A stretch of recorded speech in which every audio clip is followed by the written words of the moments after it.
प्यारे बच्चों, आज आप लोगों को क्लास 10th का मैथ बताने जा रहे हैं एनसीईआरटी बुक से, जिसका चैप्टर है समांतर श्रेणियां 5 में। और इसको इंग्लिश में कहेंगे अरिथमेटिक प्रोग्रेशन, जिसको शॉर्ट में कहेंगे एपी। तो दोस्तों, इस चैप्टर में आप लोगों को प्रश्नावली 5.1 बताने जा रहे हैं। तो चलिए, ज्यादा समय नहीं लेते हुए आप लोगों को सवाल की ओर ले चलते हैं। यहाँ पर है समांतर श्रेणियां यानी अरिथमेटिक प्रोग्रेशन, जिसको शॉर्ट में एपी कहते हैं। अब प्रश्नावली है 5.1।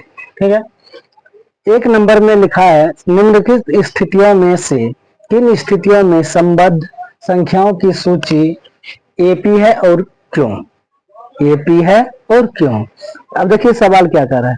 प्रत्येक मीटर की खुदाई के बाद एक कुआं खोदने में आई लागत, जबकि प्रथम मीटर खुदाई की लागत 150 रुपया है और बाद में प्रत्येक मीटर खुदाई की लागत 50 रुपया बढ़ती जाती है। ठीक है, तो समझिए, जैसे कि हम एक कुआं खुदवाते हैं, इसको हम मान लेते हैं 1 मीटर।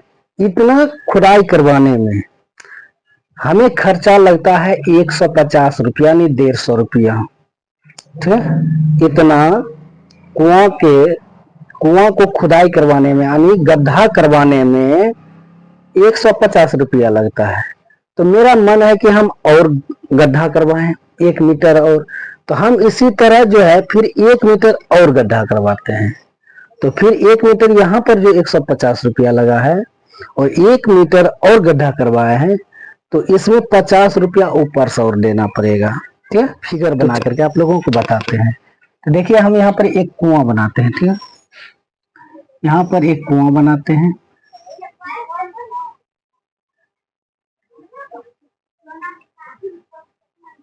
ये कुआं है। ठीक है, 1 मीटर का कुआं है।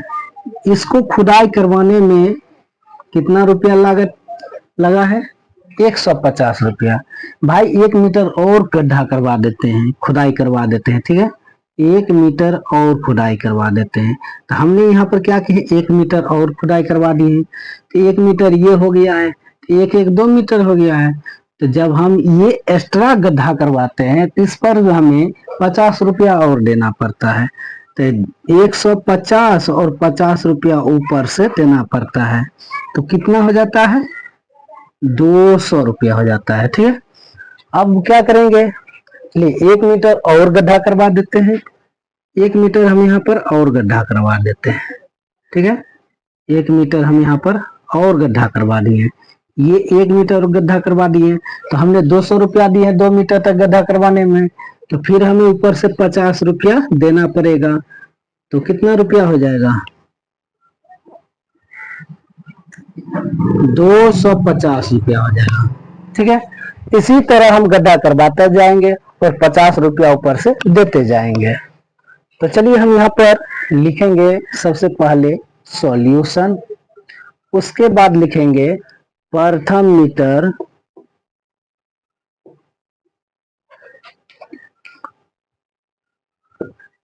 खुदाई की लागत। प्रथम मीटर खुदाई की लागत कितना है? 150 रुपया है। ठीक है, इतना है।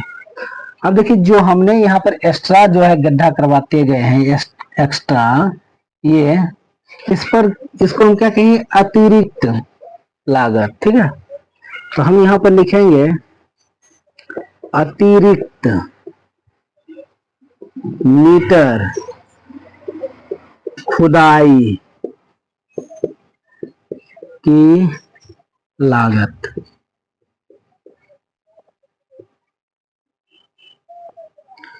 ₹50। ठीक है, अतिरिक्त खुदाई की लागत क्या है? 50 रुपया है। तो देखिए, इसको हम क्या करेंगे, इसको ए मान लेंगे, A1 प्रथम पद, इसको द्वितीय पद और इसको तृतीय पद यानी तीसरा पद। तो हम यहाँ पर लिखेंगे A1 बराबर कितना है? 50 रुपया है। A2 बराबर कितना है? 200 रुपया है। A3 बराबर के 50 रुपया। ठीक है, तो मेरा श्रेणी बनता है मेरा श्रेणी बनता है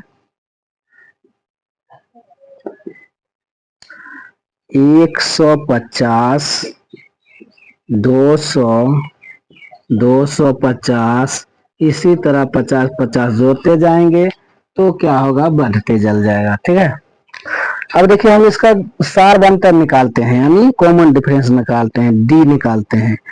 तो डी निकालते हैं तो क्या, इस ये दूसरा पद है, ये पहला पद है, दूसरा तीसरा चौथा पद है, इस तरह। तो अब क्या करेंगे, D1 निकालेंगे। तो A2 में से A1 को घटाएंगे, तो A2 क्या है, 200 है। 200 में से प्रथम पद का घटाएंगे तो 150 बराबर कितना आएगा, 50। अब देखिए D2 निकालते हैं। तो D2 में क्या करेंगे, तीसरा पद से दूसरा पद को घटाएंगे। तो A3 माइनस A2 बराबर, A3 मेरा क्या है, 250 है। 250 में से 200 को घटाएंगे, आएगा 50। अगर हम यहाँ पर D3 निकालते हैं, ठीक है, तो चौथा पद में से तीसरा पद घटाएंगे।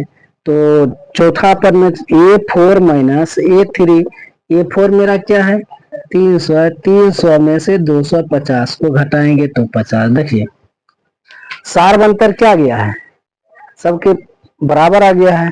तो लिखेंगे D1 बराबर D2 बराबर D3, ये सब के सब बराबर है। तो लिखेंगे तब यह AP में है। ठीक है, इस तरह मेरा सवाल बनेगा।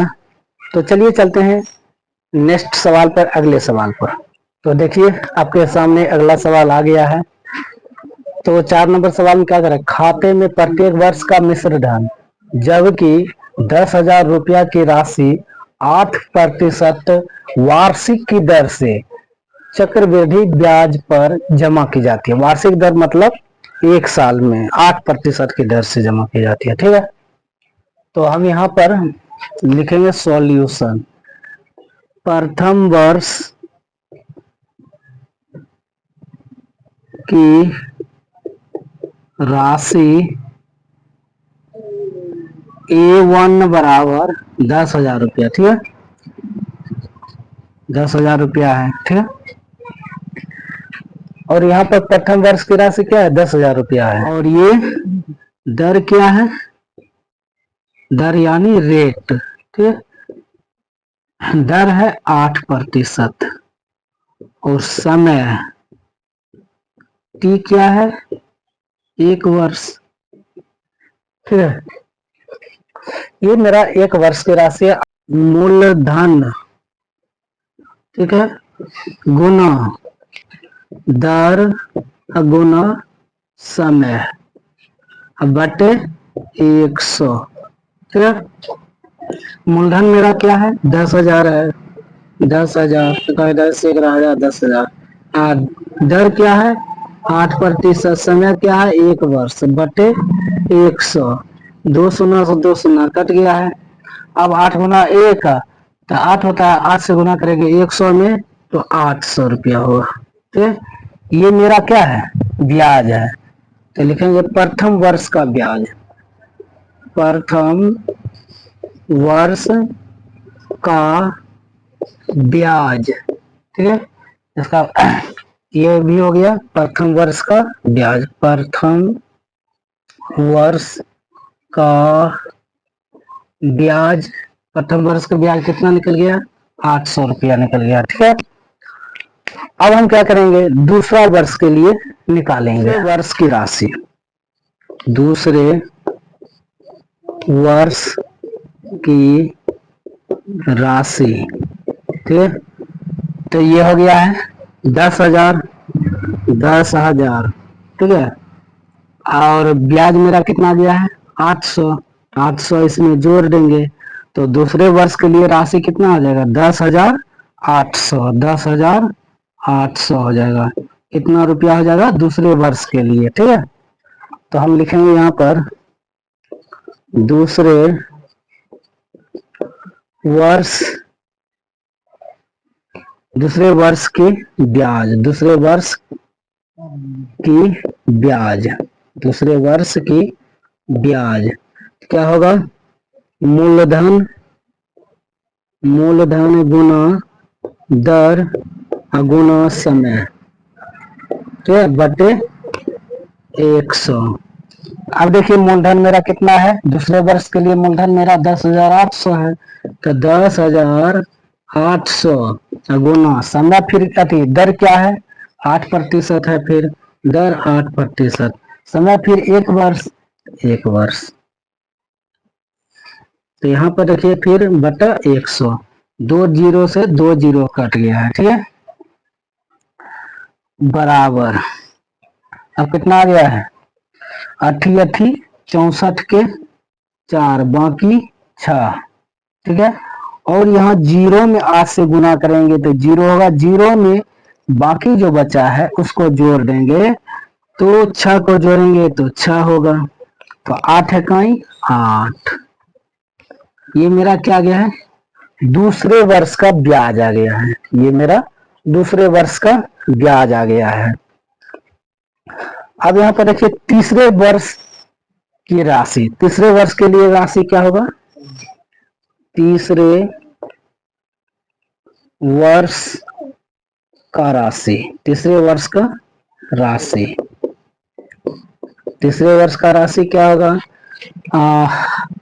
ये पहले कितना है 10,800, तो 10,800 और ये ब्याज इसमें जुट जाएगा 864, बराबर कितना होगा 4 6। अब यहाँ पर 8 और 8 16, 16 के 6 बाकी 1, जीरो में 1 को जोड़ेंगे तो 1 होगा, और उसके बाद जो है कितना है 1, ठीक है। फिर बात देखिए 0 4 4 0 6 6 8 8 16 6 बाकी 1 1 इसमें जोड़ दिए तो 1 1, तो 11,664 मेरा तीसरे वर्ष के लिए मूलधन आ गया है, ठीक है। ये मेरा जो है पहला पद हो गया है, और ये मेरा दूसरा पद हो गया है, तो A2 बराबर 10,800, ये मेरा दूसरा पद है, और ये मेरा तीसरा पद है, ठीक है, कितना 11,664, ये मेरा तीसरा पद है। तो मेरा श्रेणी क्या है, श्रेणी मेरा बना है 10,000 और 10,800 और 11,664, ठीक है, ये मेरा AP है, यानी श्रेणी है, ठीक है। अब देखिए इसको हम D1 निकालते हैं, D1 बराबर होता है, ये पहला पद, दूसरा पद, तीसरा पद, तो दूसरा पद में से पहला पद को घटाएंगे तो 10,800 में से 10,000 घटाएंगे तो कितना आता है 800 आता है, ठीक है। अब देखिए D2 है, अब यहाँ पर क्या करेंगे, तीसरा पद में से दूसरा पद को घटाएंगे, तो 11,664 माइनस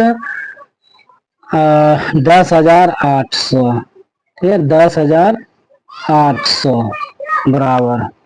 अब देखिए 4 में 0 घटेगा तो 4 होगा, 6 में से 0 घटेगा तो 6 होगा, यहाँ पर 16 में से 8 घटेगा तो 8 होगा, ये बच गया है 0, ठीक है, तो 864, ठीक है, 864 आ गया है।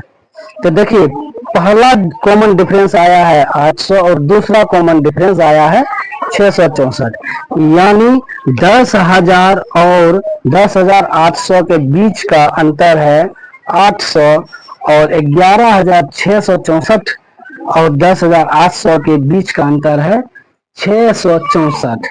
तो ये मेरा समांतर श्रेणी नहीं आता है, ये मेरा समांतर श्रेणी नहीं आता है, तो D1 not equal to D2, यानी पहला D1 और दूसरा D1 क्या है, सार्वंतर नहीं, यानी बराबर नहीं है, तो D1 बराबर नहीं है D2 के, इसलिए यह एपी में नहीं है, एपी में नहीं है। ठीक है, तो दोस्तों आप लोगों को यह क्लास कैसा लगा है, आप लोग हमें कमेंट करके जरूर बताइएगा।